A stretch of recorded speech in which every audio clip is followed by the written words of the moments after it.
Welcome to what has become a regular Full Force Movie News Burst weekly roundup brought to you by GeneralsJoes with me, Christopher McLeod, aka Diagnostic80, and Justin GeneralsJoes Bell.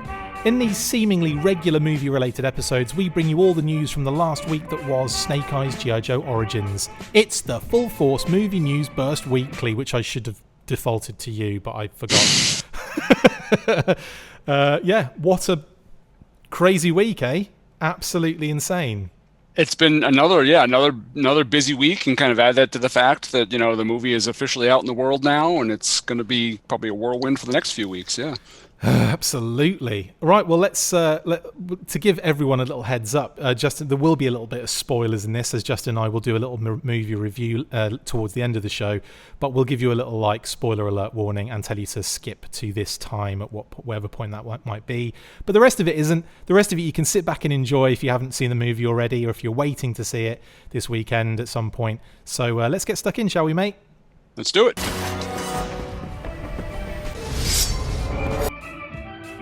In merch collaboration news, Paramount Pictures, Hasbro and Dim Mak, a company owned by music producer and DJ Steve Aoki, have collaborated on a new clothing collection for the Snake Eyes G.I. Joe Origins movie.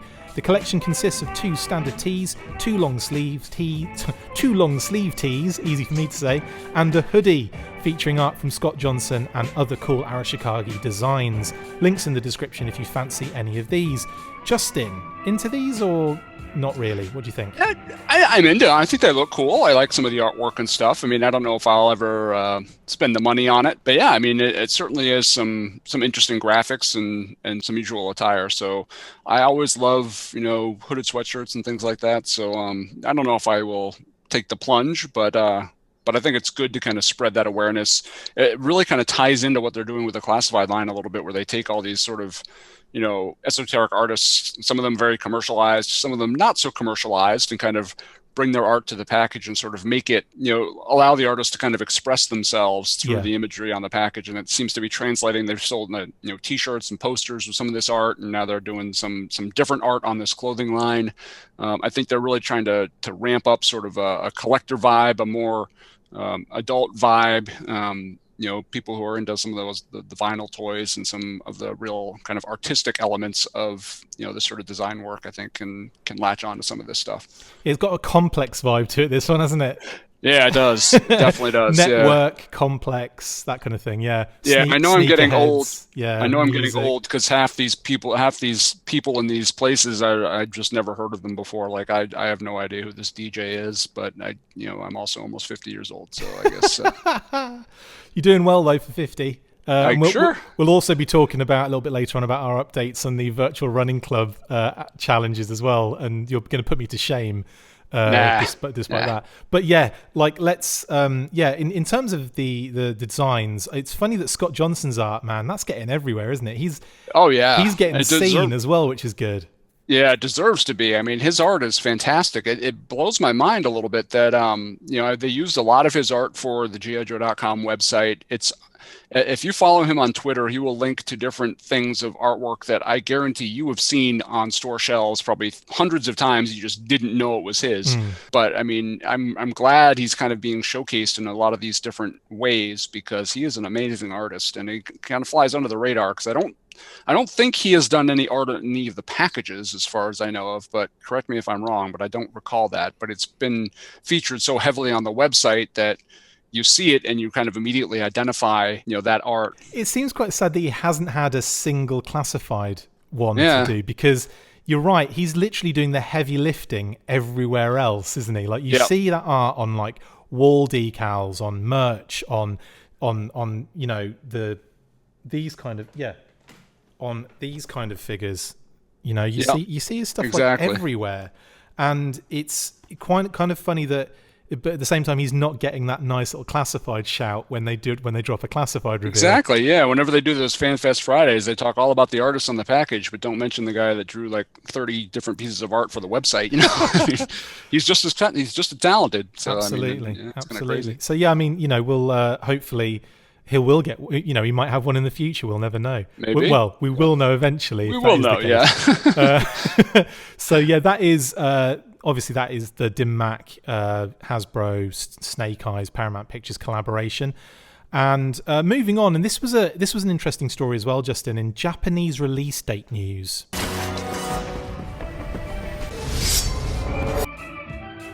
Haruka Abe broke the news on Twitter in the week regarding the Japanese release date for G.I. Joe Jet Black Snake Eyes, that's the Japanese title for the film, on October the 22nd. Quite the wait for a country that most of the filming took place in. No kidding. Isn't it? The awesome actor who plays Akiko in the film also shared a stunning new poster which shows Snake Eyes doing his best Scarlett Johansson impression down the side of a skyscraper in Japan. It is quite awesome and has been my phone background for a few days now. Justin, surprised at the late release date for Japan? I know that they were always going to have a later release date, weren't they? But it just seems weird that that's the case. Yeah, it is kind of odd. I mean, I don't know if it's, because of the world situation, if it's because of just maybe it's translating the film. I mean, that could be some of the reason why some of these international releases are later. Maybe it just takes a while to get the voiceover work done.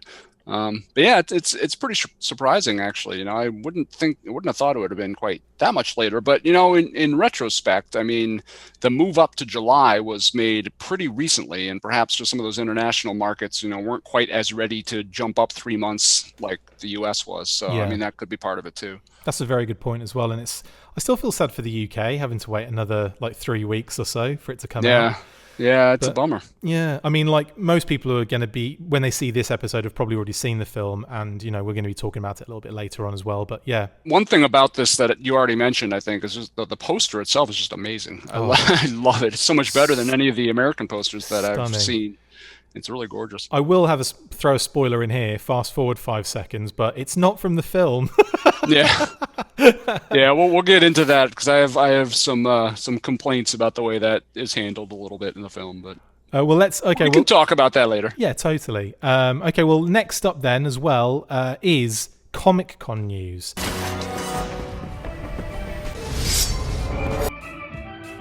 The Comic-Con at Home Snake Eyes cast panel was broadcast on their YouTube channel on Wednesday, and we actually got a lot of cool new interviews, footage and surprises. Mari Takahashi hosted the show and sort of interviewed a number of the cast in pre-recorded settings separately, and despite not being in person with them, she did an amazing job.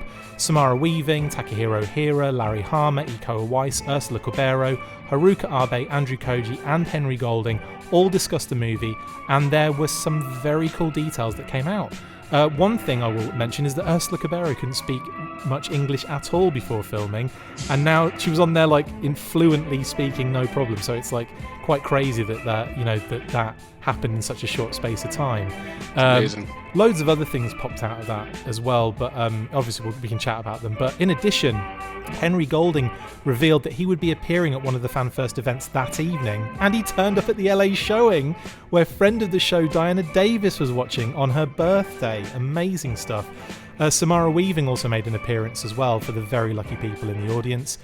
Justin, how jealous are you right now?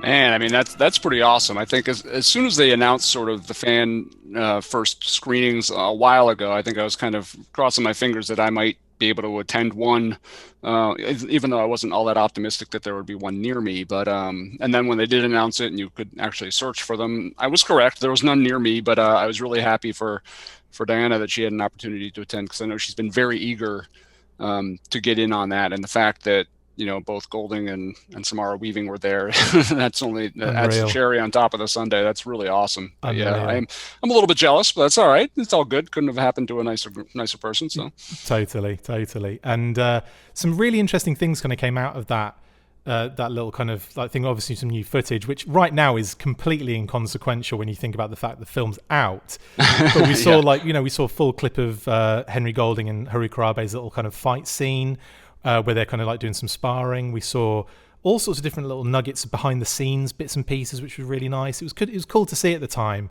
and it was actually really nice. Larry got a good little spot in there too. Iko Weiss got a good little spot in there too. Not really much to go over in detail, because obviously we're going to be talking about the film very soon. But did you get a chance to see it in the end, Justin? Because I know you missed it first time round, didn't you? didn't. Yeah, I actually reached out to you and asked if it was 1 p.m. Eastern or Pacific, and you said Pacific, and I was excited because I actually had a 4 o'clock window free, and then I had a meeting get rescheduled, and I didn't notice if they. Classic. Yeah, exactly. So yeah, I was meeting with IS Security for a New England-based health system rather than watching Comic-Con at home. So I can tell you what I would have rather have been doing, but I don't Definitely, know. I definitely the insurance crap, whatever it yeah, was. I don't. Didn't even, security. I But that's kind all of right. I lost interest as soon as you started saying it. Honestly, so did I. Um, but yeah, it's so yeah. Unfortunately, I did miss it. But you were kind enough to kind of shoot me updates via Messenger as it was going on. So I felt like I was there in spirit at least. Good. I was updating you like it was a football kind I of like know. You're like commentary. Touchdown. Yeah. You're like They're in the red zone, Justin. They're in the red zone. Yeah. So, well, I mean, I really enjoyed it. I thought Mari Takahashi was brilliant. She kind of hosted it really. She's really funny and really like likable. And at one point, she has Morning Light there, and she must be quite like small in stature, because the sword looks huge next to her. And obviously when Henry Golding uses it, it looks like normal size. But she yeah. pulled it out of the sheath, like jokingly saying, and it looks beautiful. I want That's that awesome. sword so No bad. kidding. And the I mask was on show as well from the movie. I find it very interesting what you say about Cabrera, about Ursula Cabrera, that she couldn't even speak English. I mean, we talked a lot about the physical requirements of a role like this and how much training Golding and Samara Weaving and Ursula Cabrera had to do to get physically fit. But the fact that she shows up not knowing how to speak English, and then by the time filming is done she's bilingual, is just Crazy, isn't it? it's amazing to me. Yeah, it She blows was my, she was she was saying she was struggling to communicate with cast members when she first wow. started filming. That's how bad it was. And it's I mean, like, I took like 5 years of high school, of junior high and high school Spanish, and that did nothing to me. So I mean, she's full credit to her. I suppose when you need to and you have to, it kind of, like when you're Yeah, just going to school and being like, I don't want to it's learn like, yeah, this. you're getting paid, a couple $1 million to be an actress. Can we get you to learn English? I'd probably learn pretty quick. Yeah, I guess it's a good Same, point. samesies. But yeah, really, really cool, really fun, and I really enjoyed that. But actually, next up, and this is chock full of talking points. This one, in Lorenzo di Bonaventura news, Justin.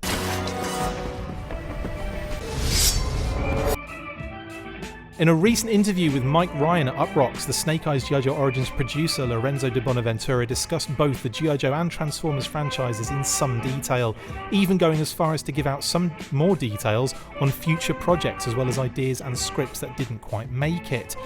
What was interesting about this one is that he kind of, like, it was his admission that it was probably him to blame for the recent Cobra Commando hood embargo, which I thought was quite I don't know, like if I were him I probably wouldn't have said anything.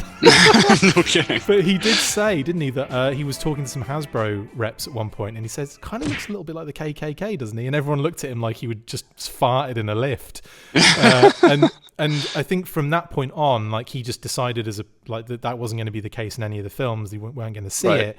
And lo and behold, now we've got this kind of like, Hasbro saying no to that. I mean, I kind of understand it to a degree, and it's not, he's got so many iconic looks, Cobra Commander, you can kind of get away Yeah. with it. Does that bother you at all in any way, shape, or form? No, I mean, I've always preferred the mirror mask myself. I mean, the hood has always been kind of a cool alternate gimmick. Considering all the technology at Cobra's disposal, does the commander make more sense as a guy with a cloth rag over his head, or state of the art kind of metal reflective helmet? I think There's more tech to it than we see, because if you were to put like a dishcloth on your face, it doesn't like stay in place. I think inside there's like a little like kind of maybe like rubber or plastic kind of head shaping thing that maybe has like a little clip on the nose or something. Yeah. What do you reckon? It might. I will say one of my favorite looks though for Cobra Commander. I say what I just said, but then during Devil's Due, when he had kind of that Cobra logo sort of over his eyes and down the hood, that's one of my favorite looks of all time for Cobra Commander. So even though I sit here and say, it doesn't need the hood, that looked pretty badass. Yeah, so that was pretty cool. yeah, I wouldn't say I'm upset. Like you said, there's more visual looks for Cobra Commander. But yeah, so it's a bummer. But again, I'm not going to lose a whole lot of sleep over it. Cobra Commander has other ways he can, appear and Totally. look cool. There were some other like massive points that came out of that interview. Okay, well, I was glad he made some future points about some of the films. There was a couple things he said that that rubbed me a little bit of the wrong way. I know what it Just is. I know what it is. Was it about the universe building? yes, he's not a fan of planning movies, I think is kind of how he put it. He doesn't like to plan movies, and it's just like Too rigid. you just want to reach through the internet and just grab him by the collar and say, "Come on, please, let's plan a few movies." I mean, and to Mike Ryan's credit, Mike Ryan, the guy who interviewed him, is actually a pretty huge GI Joe fan, and I talked to him from time to time, and he tried to call him out on it. And he, to his credit, he kind of said, "Well, I mean, you tried that with the first two movies, and now you're already rebooting, so maybe you can, rethink Try it that." this time. And Yeah. yeah, and Bonaventura kind of just put his foot down and said, "No, that's not really how he does things," and it's just it's a shame because I think that's been the hallmark of Marvel's success is that planning. And I know there's critics out there that say, "Oh, then you just end up formulaic and everything is all canned and you have this specific kind of way yeah, that's probably true, but you know what? They make a lot of money, and by and large, I would say I've enjoyed 90% of the Marvel films I've seen. Maybe that makes me some kind of, blind, over-commercialized American, buffoon or whatever. But I enjoy the hell out of them, and I would give almost anything for GI Joe to be treated the same way. GI Joe, Transformers, all of those things. Yeah. So, I just wish that, I don't know. I don't know how somebody can see that success and then say something like, "Well, it works for them. I'm not a big fan of doing that." And You mentioned there like the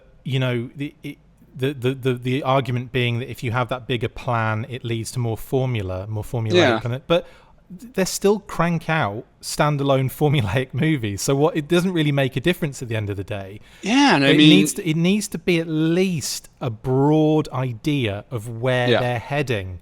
That's what exactly. I think. I think that's what Feige did at Marvel. I don't think he didn't lock down word for word what was going to happen the whole time. They just had a broad roadmap of where things were going and how the films would operate and where they would kind of drive the story. Why can't that be the same here? It just doesn't. That's kind of really short-sighted to me, and probably why we haven't seen a great deal of discussion and talk following Bumblebee in where that's going, because it felt like they were going somewhere with it. And then all of a sudden it was like, no, it's like a soft reboot. And it's like, what is that? Yeah, I don't know. It really boggles my mind because I like going back to Marvel a little bit, and I don't want to harp on Marvel so much, but it's tough not to considering how much success they've had in the past 10 years. But if you look back over the breadth of kind of the films and television series that they've done, yes, they have this connective tissue. Yes, there can sometimes feel like there's a very much this happens, then this happens, then this happens. These characters have to be introduced, etc. But they still manage, just look at Disney Plus this year where you had WandaVision, which was a completely different show than, Falcon Winter Soldier, which was a completely different show than Loki. Yeah. Somehow they all exist in the same world and they all kind of connect to the larger universe. I watched Loki and Black Widow within 24 hours of each other, and they were, they could be of totally different genres and totally different shows. But they have this connection, and you will get people like me who wouldn't typically necessarily be interested in a show like Loki. I like moderate sci-fi. I don't like heavy sci-fi. And when you're talking about time travel and all this stuff, I can take it or leave it. But I was riveted for every single episode of Loki because it's Loki and it's in the MCU. So, I mean, they end up creating this overarching narrative because they do that planning, because they prepare in advance and do those kind of connections between shows, and that ends up really working well. And I was a little bit disappointed that seemed to be downplayed quite a bit with this particular interview. Especially considering that we're at the beginning again of G.I. Joe and how this is your chance, you've got your chance. Not every brand has 3 separate opportunities to kind of make something, and you kind of wonder how many more opportunities you're going to get. I mean, if Snake Eyes doesn't knock things out, you may have lost that kind of last opportunity you had to really develop, a Hasbro IP into something long lasting and something great. And it's a shame because there's a lot of franchises out there that would have begged for 3 opportunities to try to make it in movies. I mean, I think, this weekend, you got Masters of the Universe doing a really cool looking animated series on Netflix. how long have they been trying to make a Masters of the Universe movie to kind of get that brand back in public awareness, and they just can't make it happen. And G.I. Joe, for whatever it's worth, has gotten 3 attempts. And I think in some people's opinions, they've kind of botched. They definitely botched the first 2. It seemed like the third one still remains to be seen. But yeah, I mean, it's just you have to think that if they had some of that forethought and planning, that maybe they could have turned this sort of into something, and kind of excuse it with Rise of Cobra and Retaliation. That was right at the early stages of the Marvel success, and maybe that wasn't really such a big thing at that point. But looking back on it now, you're like, man, what would have happened if Rise of Cobra had been treated a little bit differently? I mean, it came out within, a year of Iron Man? I mean, it was pretty close. What would have happened if they had really taken the same approach and kind of developed it the same way and done something great with it from there on? But, it is what it is at this point. He also talked a lot about like kind of future projects and ideas that they'd had as well, which is quite interesting. Like that whole one about having, they've got a number of different things in development for Joe, which is that's hearing that is like, well, that's good. At least there's like lots of different ideas being thrown around. He said some of it is origin, some of it isn't. Kind of it is and it isn't. But he wants to take a G.I. Joe character and essentially brand them a traitor. And then like they've got to prove that they're not. And that, to me, screams of this whole Chuckles rumor that's been flying around for this, this particular thing. So it kind of, we're piecing together some like things from different areas here, but like it does seem to me like that's what he was talking about, and that would be awesome, I think, wouldn't it? It would really be very cool. I mean, that's certainly got elements of that, Cobra limited series where Chuckles is kind of undercover and seen as a traitor there. You can see those threads kind of weaving their way through. So yeah, it was pretty interesting that he did mention that, because that would be an amazing approach, I think, to a smaller scale G.I. Joe movie. I'd be really into something like that. The other one was an idea that he pitched that was rejected everywhere, which I thought was quite funny. It's like he's kind of saying like, yeah, I've got this amazing pitch, but no one wanted it. So is it that amazing? But he wanted to have like one of the Joes gets kind of like captured or something, or like, and they just basically say, well, there's nothing we can do, tough shit. And then a number of them just kind of go, we're going to go get him back. And they go and leave and they go and, do what they got to do. And there was some sort of like cute little thing about they're in a different area of South America. They needed money. So they started bringing in wanted, criminals and stuff to kind of like get, I suppose, bounty money and stuff like that. So there was some cute little ideas going on there. But, I can see definitely this Chuckles thing happening. I could see that being almost the next G.I. Joe movie. I probably don't see that one, but only because it keeps getting rejected by everybody. I like that approach. I mean, that's the thing with G.I. Joe, is that the cast is so huge on both sides, on G.I. Joe and Cobra, that you have to find a unique way to put it into bite-sized chunks. And I think the way Retaliation did it really didn't work. I mean, I don't think killing off 95% of the team is the right approach for, whittling down the numbers. But something like what you just mentioned that, Di Bonaventura pitched, it's not a bad approach. I mean, it's, somebody is captured and plausible deniability gets written off, and there's a group of Joes that isn't happy with that, and they splinter off and do their own thing. I mean, and it turns like, Cobra's got him, and it kind of leads into this Cobra intrigue. And I could see some pretty cool stuff happening with that. And I kind of like his line of thinking there. I will say, all of these ideas, the Snake Eyes one, the Chuckles thing, this other thing, they're all pretty detached from each other. So obviously he's not really planning a whole lot. He ain't planning a universe, is he? Exactly right. This is all kind of individual films that just happen to belong in the same larger world, which, if it works, I'll be glad. I don't have a whole lot of confidence. Yeah, I have to agree on that one, honestly.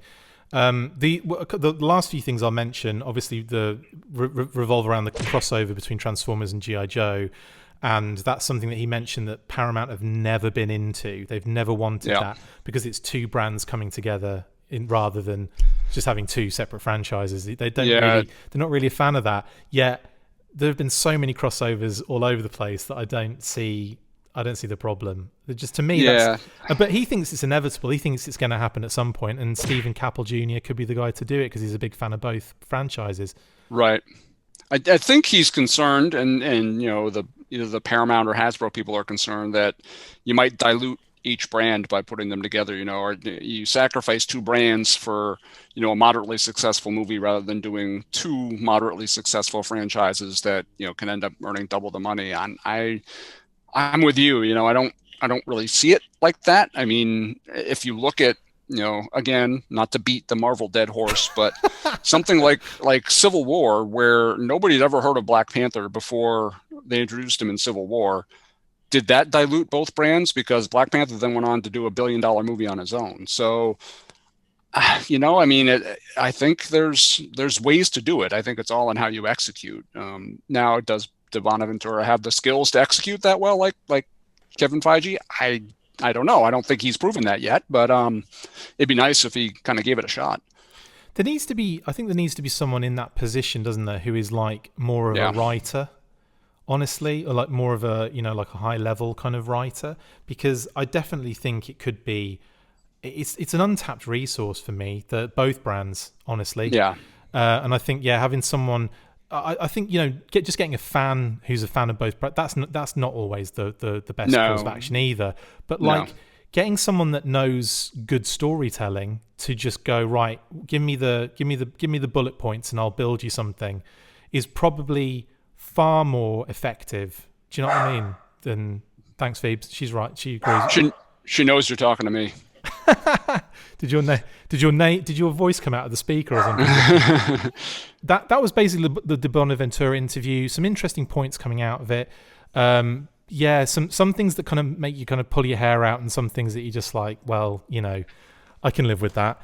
But interesting nonetheless. I still think we're going to get a Transformers G.I. Joe crossover, but I think we'll probably have to get a decent Transformers movie out of the next one to see that anytime soon. So fingers crossed for that. Anyway, next up then, Justin, let's actually talk about the movie itself in the movie review.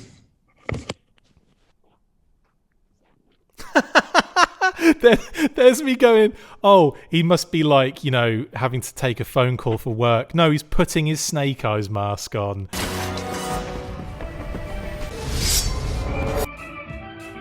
There you go.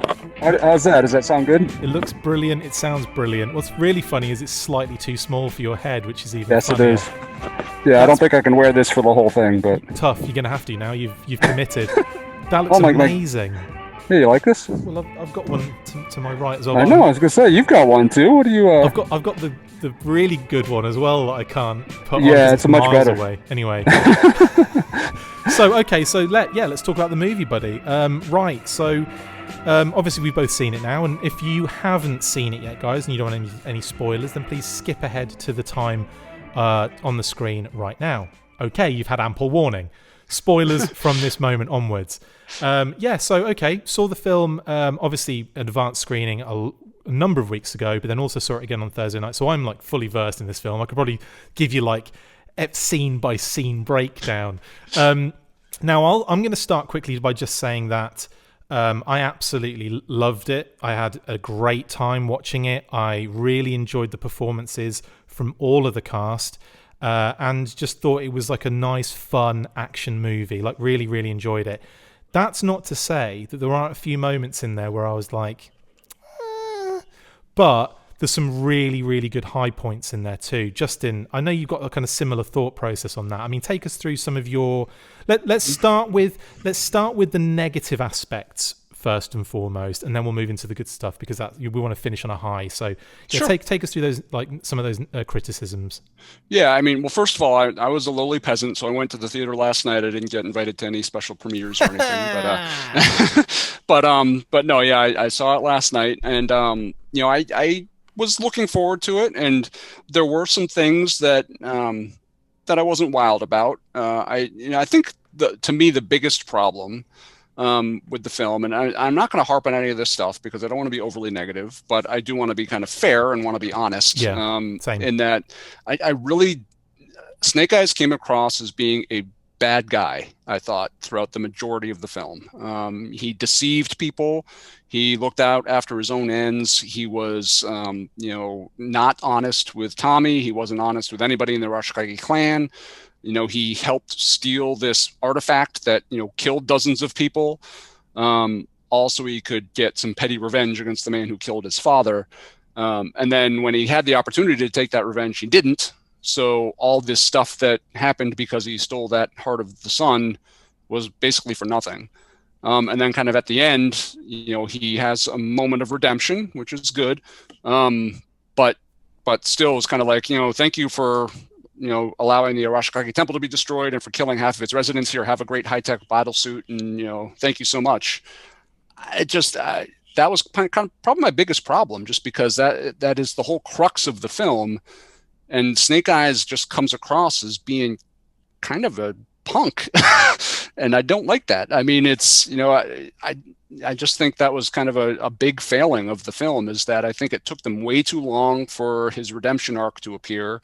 I think he took it 3 steps too far. Yeah. By actually giving them the heart of the sun and allowing Kenta to kind of do all the things that he did. So yeah, I mean, that was kind of my biggest issue with it. There were. Can I just talk? I'll talk on that point quickly, because I think because I tell you what hurts that particular, not your point. I'll tell you what hurts that particular plot scenario. Not hurts it, sorry, kind of backs it up, is you don't see for him as a child all the way to him as an adult. You don't see what his life is like. Right. So you don't see that huge chunk. And I think there's a lot there that, because you don't see it, you just basically jump to this point where, you're right. He does a lot of bad stuff. But I think the major point and crux of it is that he's had a really torrid, horrible life. Yeah. And, he is literally doing bad things throughout that entire time. Yeah. A, to survive.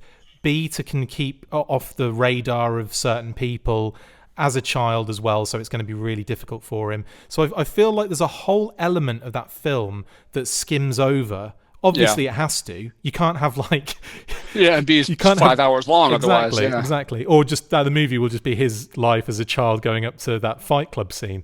Yeah, we can't talk about Fight Club, but so I think because of that, you don't have the same impact of what he's actually feeling as a character. Now, the only reason I'm saying this is because I feel like, it comes across, doesn't it, in that little stretch of time in the film that he's it's just a petty revenge. But that is going to be from seeing his dad murdered. Imagine putting yourself in that position. True. All you'd want to do is find that guy and kill him. Do you know what I mean? That's all you'd want to do. So I can see how he's completely he hasn't had a family his whole life, most of his life, and he's now in this position where it's he's given that option. This is the first time it's happened. So it doesn't take to it immediately, because you're right, he's deceiving people, and he's deceiving the Arashikage and all that kind of stuff, and deceiving Tommy, because Kenta said he's going to get this guy and he wants you to infiltrate and all that kind of stuff. You see him at times kind of going, I'm not doing this is wrong. And then they'll be well, we've got the man for you, and then you'd see that kind of it would be doing this the whole time. He comes this close and then just gets bumped over the edge. It's the coming to redemption, boom, coming to redemption, boom, and it's like that's happening each moment. And I think I agree with you as well. At the same time, I think that the way that it's paced does give it that kind of oh, what a D-bag. And then all those what's funny as well, I like how Scarlett says, everyone makes mistakes. Yeah, but not everyone makes the kind of mistakes that then lead to loads of deaths and loads of Did you realize the temple is burning down over there and there's ashes where there used to be men on the ground? I mean, that's a little bit more than a mistake. I suppose at time, as I was watching that, I was kind of, I did feel more of a balance, because I think I was thinking about that time period between him as a kid. I could see that. Yeah, I could see that. And I mean, you make some good points. And I think, some of the other sort of stuff that rubbed me the wrong way, I think was, there was the whole giant snake scene kind of underground that I got what they were going for. It wasn't necessarily the giant snakes themselves that bugged me. It was the foreshadowing. If your heart is pure, then... Yeah. And the foreshadowing, it was like, oh, okay, so clearly the end of the movie is going to be him against the snakes again, and his heart is going to be pure, and he'll win the day, and that's exactly what happened. You kind of see it coming a mile away. It was a little predictable. So there was that element. I didn't really mind the Heart of the Sun. I mean, I think they always have, and I don't even know if I'm getting that right. I think that's what it was called. Jewel of the Sun. Jewel of the Sun. That's I was going to correct you, but I didn't think you'd say it again. You said it 40 times. Jewel of the Sun. Yeah, I just kept on saying it. Say it enough times, maybe it becomes real. But I didn't mind that a whole lot. I think G.I. Joe's got to have that kind of supernatural element. So yeah, I mean, it got a little silly when Kenta walked into the Arashikage temple with the jewel, and basically the team lines up and just kills everybody around him, and he's just standing there like, I got the jewel, and bullets are bouncing off him, and it's like, I mean, that was, had its little scenes. I think Schwenke, he's got a certain director style that I don't know really benefits this kind of movie, because it was very much like very shaky. And some of the action was lost a little bit, and kind of the way the cameras were framed. So I wasn't really crazy about the directing style. So I mean, I'm going to sit here and sound like I hated the thing, and I really didn't. But but I do want to kind of point out what I found as faults and what kind of rubbed me the wrong way. There were some writing and pacing issues that I wasn't crazy about. And I'll save kind of other stuff that I'm going to say, because I want to come back when we start talking about the positive. But yeah, I mean, that was kind of any moments that I sort of went, yeah, that's kind of, it called back to these specific items, really, these parts of the story. I think for the most part, the acting was pretty solid, but again, we'll talk about that. Well, later. Sure. But well, let's talk about some actual positives here, because I think some of the performances are great. Like Andrew Koji's fantastic. Star of the show. Absolute star of the show. I'd love a Storm Shadow focused kind of like thing in the next movie too. Like I'd love to see him like as a Cobra operative and all that kind of. That's got that's one thing. I thought his arc was very strong and very balanced, and you could see at times, you could see the anger coming out. You could see he'd slip a little bit when he was getting angry with Akiko, and you'd be like, you can kind of see it creeping out of him. Yep. And then you see the issue that gets him kicked out of the Arashikage, where he gets the stone at one point, and he tries to kill Kenta, which he fails to do so. But everyone's like, "What are you using the stone for? We're not supposed to use it with the Arashikage. We protect it." Right. So that made the leader of the Arashikage, Sen, that made her say basically, you're out. Well, not you're out, but you're not going to be leader of the clan. She didn't kick him out of the clan. No, she didn't. She just said you're going to serve whoever the leader's going to be. And he's like, but it was a believable. Like he was so believable in that, in quite a ridiculous universe. He was really believable in that sense, and you'd expect him to do what he did. And he got angry. He serves no one. He took the ring off. He left. He threatened Snake Eyes as well as he was walking out. He showed him the cut on his hand and said, at one point you wanted to be blood brothers. You said you'd give your life for me at some point. He said, next time I see you, I'm gonna take it. And I loved that moment. It was just so like you're like, oh my god, this is brilliant. Like, there was some really good. Like I love that moment. Yeah, there was some really amazing stuff like that kind of wrapped into the film. That Koji was absolutely magnificent. Like you said, you could kind of see hints of his anger and his control issues all throughout the film, and his progression. He had sort of an opposite redemption arc, where Snake Eyes was sort of, kind of the bad guy and then sort of redeemed himself at the end. Koji was sort of, the good guy and then kind of came out as a bad guy at the end. And I found Koji's performance in that way a lot more believable than the way they wrote the Snake Eyes performance. And I found myself, actually sympathizing with Storm Shadow throughout the entire movie, which I'm not sure if that's what their intention was, but that's what happened. And then at the end, well, I don't know if we want to talk about the mid-credit scene yet, but yeah, I mean, I think that's just a testament to Koji's, acting and kind of how he portrayed the character. Like you, I would love them to, if they do a Snake Eyes sequel, to make Storm Shadow kind of the focal point of it, or make a Storm Shadow solo movie that kind of ties into this or something. Because I think there's a lot of potential there. Because not only has he clearly kind of gone over to the dark side, but he's still got some honor in him, I think. And I think there is still an avenue for redemption for him too. So you can kind of watch his progression, because I know in some cases the comic obviously did a fantastic job with Storm Shadow's redemption arc. The movies, it didn't really seem like that was even going to happen. I mean, he was just evil straight through in Rise of Cobra and Retaliation. There was no real angle for redemption there. But I can really see them sort of weaving that together into this sort of new G.I. Joe universe, and I think that's got a potential for some really cool things. Funny you should mention that as well. Lorenzo de Bonaventura said his name completely. Lorenzo de Bonaventura, in that article we were discussing earlier, he did also mention that in future movies, Henry Golding, like in the second movie, we'd still see Snake Eyes face and hear him, but then by the third movie, he'd want to do the disfigurement, lose the voice. Henry's up for being paid to basically do stunt work, which is amazing. The Bonaventura actually even mentioned the helicopter crash, which is cool. I'm glad that's like in his mind that because I know in Rise of Cobra, and I know the movies aren't connected, but in Rise of Cobra they always called it a vow of silence, and that kind of bugged me. I'm like, it's not a vow of silence. He can't talk. It's different. So it's a physical vow of silence. Yeah, he vowed of silence by ramming his face into a helicopter engine. But yeah, it's. Yeah, so I like that he mentioned the helicopter crash, and that's kind of in his mind. And it's maybe it's just the Joe fan in me, but I'd love to just fast forward to that movie. I mean, I could see another a sequel with a little bit more character development between Snake Eyes and Storm Shadow, but based on sort of what happened with, and I didn't even mention the whole outfit thing that I was complaining about. Oh yeah, that was an issue you didn't like. But, not seeing the suit until the end, basically, right?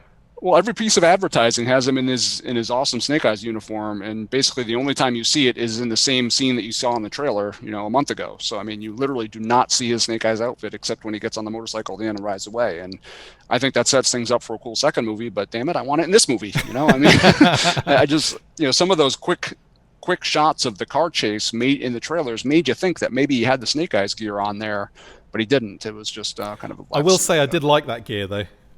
It did. It looked cool. Yeah, no, I won't lie. It looked cool. I did like that gear quite a lot.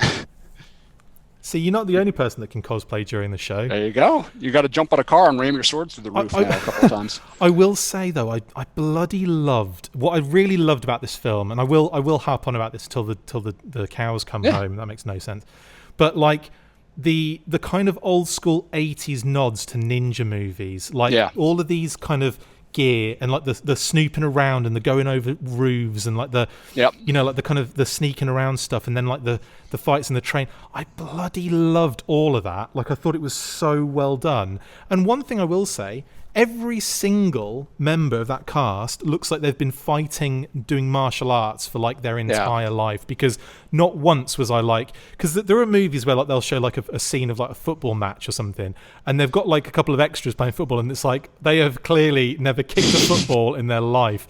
But then like in this, everyone was like proper top level, like they're moving right, they're posing correctly, they're Koji in the swords, man. Like every time Storm Shadow pulled out his two swords. Okay, best moment of the entire film for me in the warehouse is when he nicks those guys' swords and you don't realise he has two swords. Yeah. And he just goes, pulls them apart and like gets that. I was like, oh my God. That warehouse fight was brilliant. And the scene that I liked. How good was that bit when they're coming through the doors? Because we saw that way back, didn't we? When we saw them all entering that warehouse. That was the scene, man. Yeah. Yeah, and I really also loved the scene where his hands are bound and he jumps up over the sword and Snake Eyes cuts his binds while he's like jumping over. Slides through underneath, doesn't he? Oh, that was sick. That was pretty cool. That whole warehouse scene, like that kind of build up when he first comes through the alleyway and those kids are playing soccer. Yeah. From that moment, like that, from the port of LA, all the way through to the bit where he's on the plane. I love that scene. That's one of my favorites. I know there's a bit of jitteriness in that as well. There is, yeah. But there's so much cool stuff in that fight. And I feel kind of the same way. I feel a little less strong about the warehouse scene, but I feel really great about the scene. We mentioned like the Larry Hama cameo where he's walking down the rainy alley. Brilliant. From the minute that happens all the way through kind of that neon-infused kind of storming rain martial arts battle, I loved that whole sequence as well. That was like Akiko is so good. Yeah, that was 80s Yakuza movie kind of gravy, and I loved that. Yeah, so that there's really some good pockets of great film in the Snake Eyes movie that I can see myself watching kind of again and again. So yeah, I mean, there's definitely some really cool moments like that. I was actually really impressed with the car chase car motorcycle chase fight kind of scene as well. I thought that was really well done because again, nothing looked out of place. They're all doing it as well, which is bonkers. Yeah.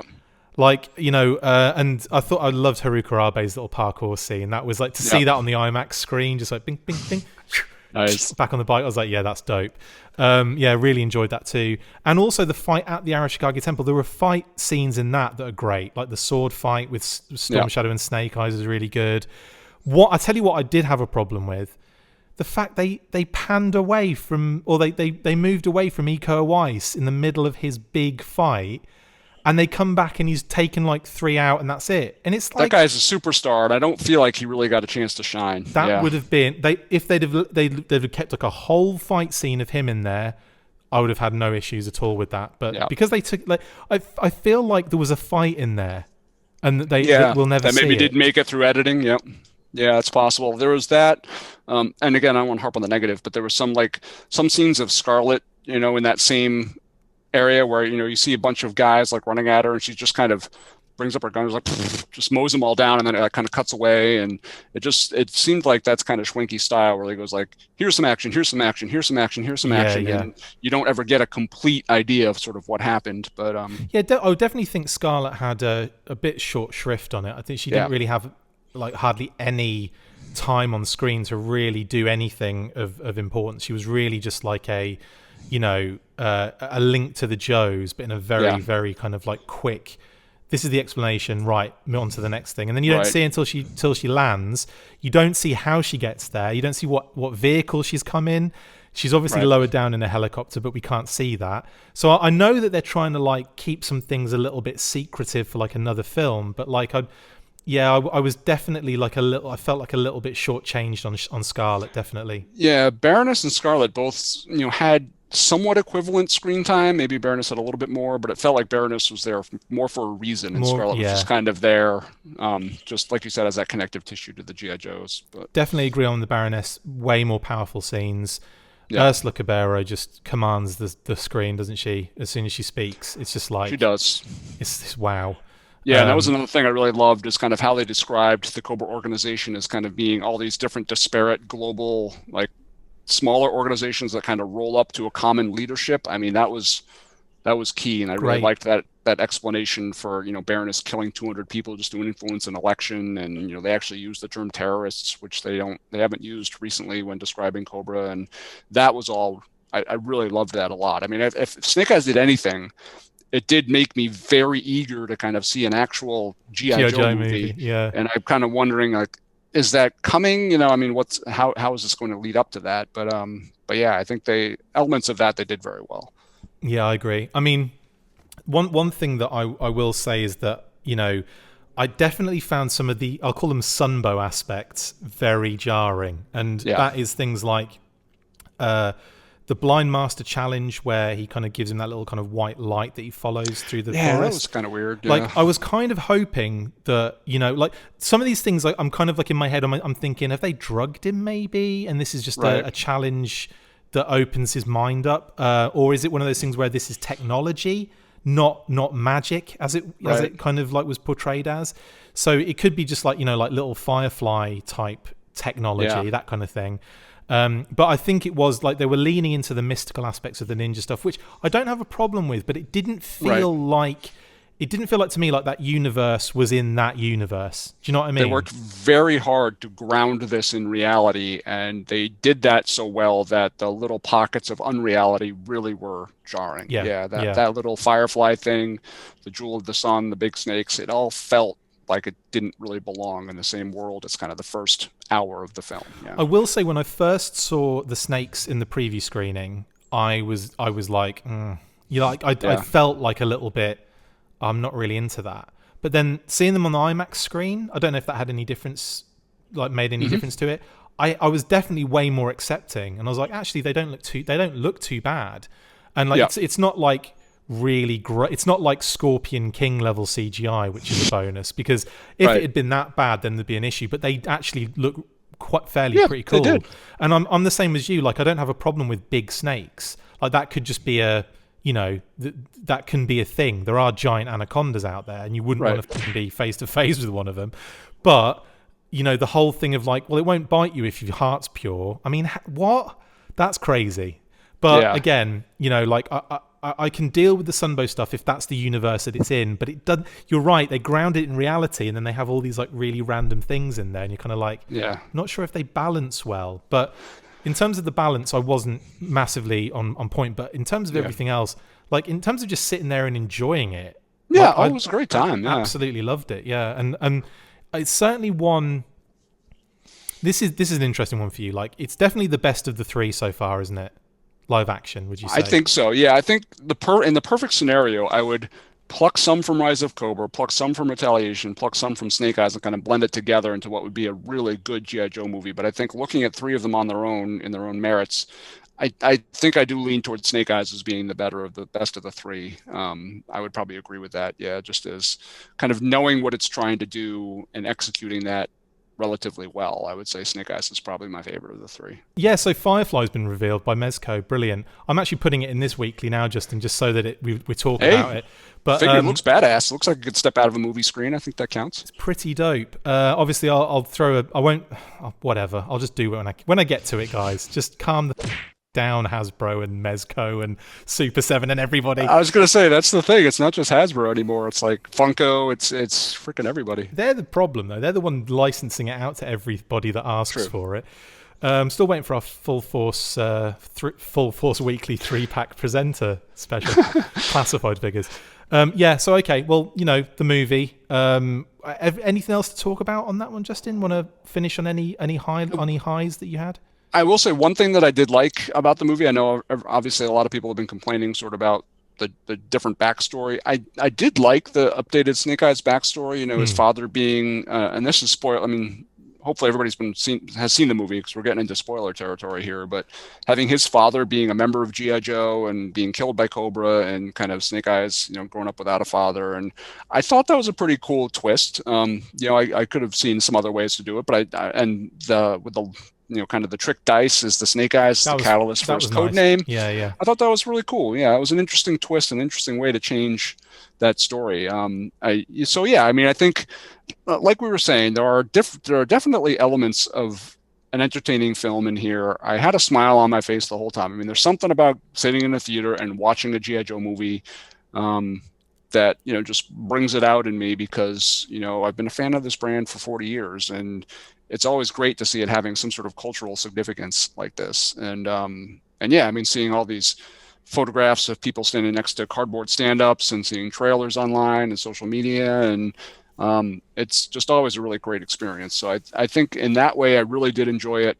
There were pieces and parts of the film that I just had a really wide grin about that I really loved. There were some elements of the film that I wasn't quite so crazy about, but I think, I'm hoping it does, $400 million and kind of spawns some future films, and we can keep exploring the universe. I think Henry Golding is a good choice. Yeah. I'd love to see him kind of continue on and take this in the direction I think all the fans would love to see. But yeah, I mean, go if you haven't seen it, go see it. It's definitely worth checking out in the theater.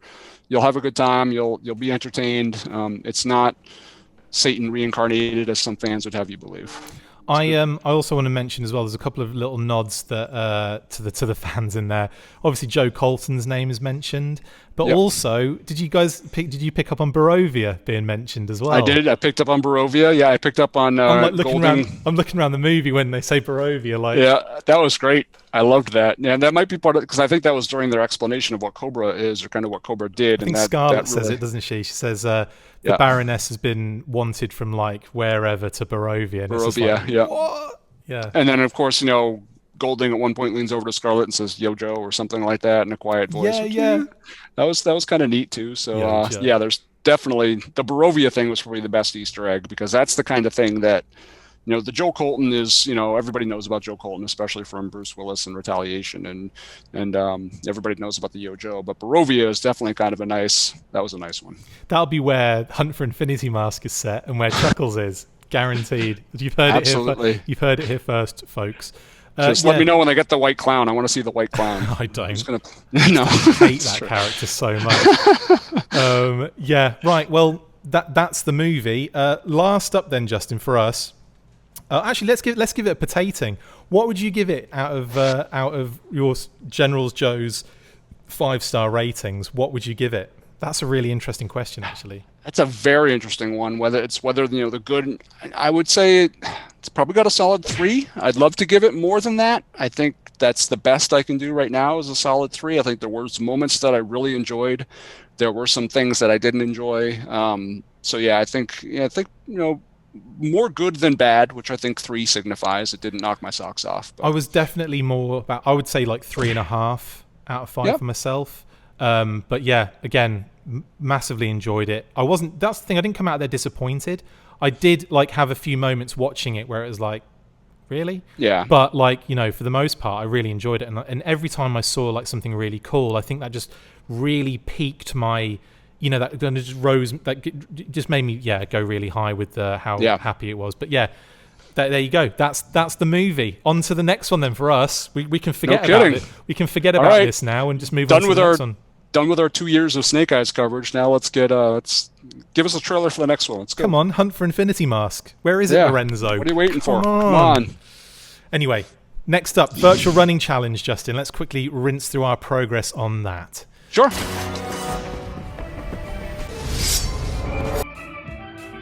Right, so first up, we're doing the Arashikage challenges. Strength, endurance, and agility. I haven't actually done any of the actual challenges yet, and I probably won't be still for some time, but we have been working towards, building up to them, which I think is the kind of idea of what we're trying to do anyway, because, we're getting older now, aren't we, Justin? We can't just dive into this stuff. Yeah, that is for sure. We can't just roll out of bed and run with, a 30-pound ruck on our back anymore. But I can definitely roll out of bed, but I would just hit the floor. Roll out of bed is fine, yeah. It's just getting up afterwards that's the tricky part. Rolling into bed, mainly. Yeah. So, this basically started for me on Monday. I did I want to say, it was late in the evening, and I did it was like 25 to 30 minutes of effectively treadmill running, but a lot of breaks. So I would do a run for 3 or 4 minutes, and then I'd walk for 2 minutes, and then I'd basically do that for around about half an hour just to get my legs back into it. Sure. Because I haven't done it for ages. Put on a lot of weight over quarantine time, 2020, the year that will not be mentioned.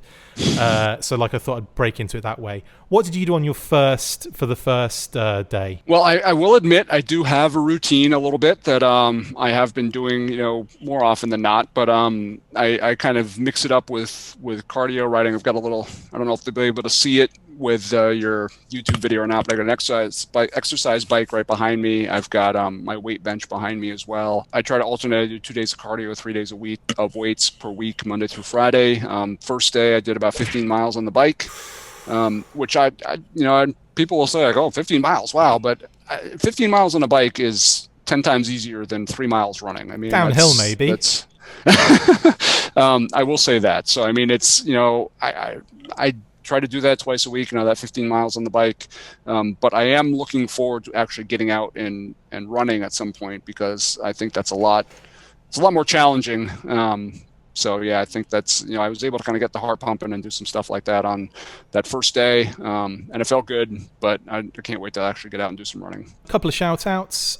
Justin Bell for doing 15 miles on his bike on Monday. We got Joseph Colton, not the Joseph Colton, but he did cardio on Monday. John Cremians is joining us. Dinah Davies just had something funny to say about the fact that the treadmill was called Spirit. Steve Rattray wants to actually get involved, but I'm not sure if he has done. And Rob Walsh was saying that he was going to register too. So we've got quite a few people jumping on Monday. Day 2 for me was worse but better, if that makes sense. So I did this time. I basically thought, I'm just going to hit the treadmill. I'm going to do running, and I'm not going to do any intervals this time. I did that and basically nearly died. So I'm basically if you think about it, I'm a big dude. I used to run 10Ks for in my sleep back in the day. Since I've been back and doing this, the knees feel it, the rickety leg hinges, I call them. But I really have to kind of take it kind of easy too. So, but I still, I'm going to do this. I'm going to do half an hour and just get it over and done with. yeah, that was a bit brutal for me. What were you doing on day 2? Day 2, we started kind of. I typically for my weights. Yeah. Well, for weights I do Monday, Wednesday, Friday, and I think we might have actually started on a Tuesday because I don't think I registered in kind of I do a push routine on Monday, which is kind of pushing the weight. I do a pull routine on Wednesday, which is deadlifts, pull-ups, rows. So I did that on day 2, where I did I do deadlifts, I do dumbbell rows, I do barbell rows, bent over rows, do bicep curls, do pull-ups. I've got a pull-up bar kind of in my doorway. So yeah, I'm kind of alternating where I do pushes on one day, I do pulls on day 2, and then day 3 I'm typically doing legs. But so when are you doing Mr. Olympia is the question. Look at that. I'm not doing Olympia anything. I'm like, I don't know. I've been weightlifting for years, and somehow I still look like a scrawny little whatever. But guess I'll just keep on doing it. But Arnie Bell, Justin Schwarzenegger is. But yeah, again, some amazing. Nelson Culligan wants to give it a try, but I'm not sure if he has done yet. Glenn's comment was the best on this one. These images are kind of reminding me of that old D'Angelo "How Does It Feel" video, which, if you're not aware, is a topless video where the camera just goes round him the whole time. I'm going to do that at the end of this. When I'm built like Henry Golding, I'm going to do the same thing. I'm built like D'Angelo, so I thought that was hilarious. Yeah, I've got new respect for those actors. Henry Golding goes on set for a year and is backflipping on one hand. And like I said, I've been lifting weights for 6-7 years now. And snap you in half, wouldn't it? Yeah, he would wreck me. And Joseph Colden's killing it. He did 50k of cardio that night, so outstanding. Nice. I know. He also does 3 weight sessions and 2 cardio sessions per week, so with 2 days of resting days. So he is he's proper involved in this. He's on the ball. Yeah, he'll be kicking all our asses. Totally. My third day, I've got to give my knees a rest. Can't do anything too severe like the treadmill. So I did the elliptical / cross trainer. We call them cross trainers in the UK. You guys call them ellipticals. And that one, started to get me back into it again. And again, now I feel like a little more comfortable. And my legs aren't dying right now. So again, that was another half an hour stint. I'm easing back in. I'm getting my kind of getting the exercise in there and sweating my balls off. So I'm happy with that. What were you doing on day 3? Day 3 was back on the bike. My bike is weird. You have to reset the mileage every time you do it, or it doesn't really calculate it correctly because my wife uses it too, so it's kind of tough to tell. So I didn't track my miles, but I did another hour on the bike, tracked my calorie burn and stuff like that. So it's probably about another 12 to 15 miles I did on day 3. Crazy, disgusting. And in fact, the only other person that commented on that one was Kevin Maley. I think it's Maley or Mail. Apologies if I'm getting your surname mixed up there, Kevin. I know we've met as well, so I apologise for that. But he did 6 to 9 miles a day, depending on the South Florida heat. Almost ready to do the Arashikage challenge, so he's almost ready to do it. And I know he's in amazing shape anyway. Dude's ripped. He's gonna do that, no problem. Now, I had a rest day, and then unfortunately, it was on. Well, not unfortunately, but it falls on friggin' the Snake Eyes movie. So we went to the Snake Eyes movie. Had some Twizzlers, so that didn't help. But had that rest day.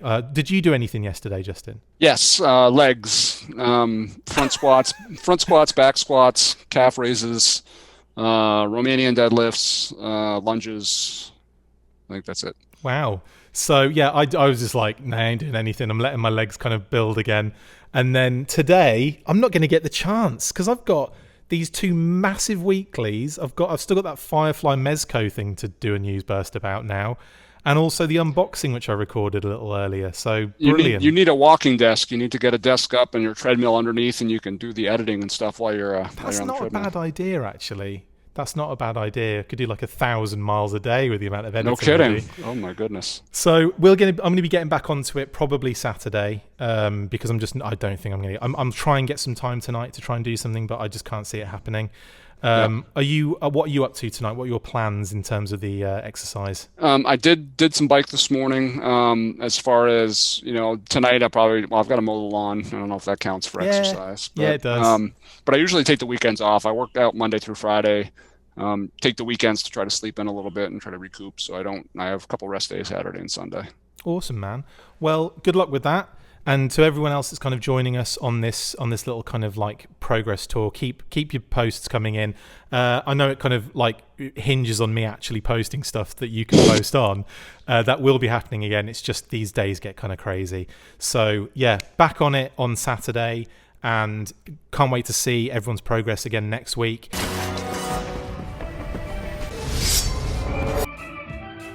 Justin, thanks very much, mate, for doing Definitely. that for me. And I guess that brings us to the end of another long-ass weekly episode. What can I say? Thanks very much, mate. And I guess we'll see you next week. Justin Eyes. Gotta give it a proper sign-off, right? Snake Bell.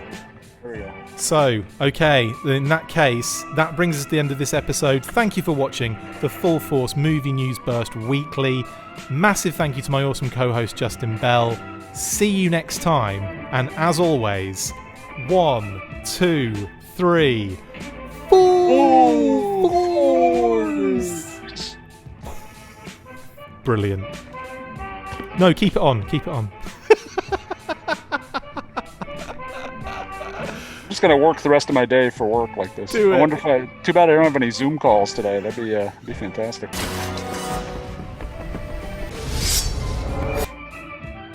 Make sure you get involved with the discussion by liking, sharing and commenting on these videos, and as always you can keep up with the show after listening by following on Twitter @TheFullForce, liking the Facebook page facebook.com/TheFullForce, and if you would like to contact the show you can message us on either of those platforms with feedback and questions. We also have a Patreon page, so if you want to show your support for the show, see your name up in lights on these videos, or enjoy exclusive bonus content, then check out patreon.com/TheFullForce Podcast, or click the link on any of the posts this podcast appears in. Full Force.